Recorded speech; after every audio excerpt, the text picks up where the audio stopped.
फिरौन के पास ऐसा मौजज़ा था जिसने पूरे मिस्र को सजदे में गिरा दिया। एक दिन अल्लाह ताला की कुदरत से दरिया ए नील सूख गया, पानी का एक कतरा भी बाकी न रहा।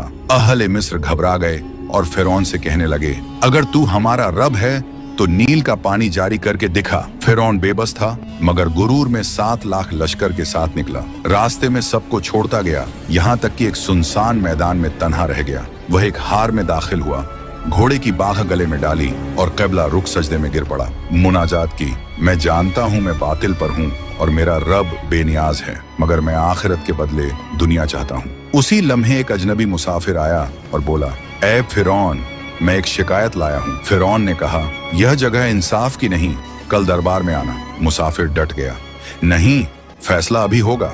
गुफ्तगू जारी थी कि अचानक नील का सूखा दामन बहने लगा। फिरौन खुशी से झूम उठा। मुसाफिर ने सवाल किया, जो अल्लाह की नाफरमानी करे और फिर भी उस पर करम हो, उसकी सजा क्या है? फिरौन ने कहा, ऐसे को नील में डुबो देना चाहिए। मुसाफिर ने कहा, यही लिख दो। फिरौन ने लिख दिया, मगर पहचाना नहीं कि वो दरअसल हजरत जिब्राइल अलैहिस्सलाम है। फिर आसमान से आवाज आई, ए फिरौन, आज से नील तेरे हुक्म के ताबे है।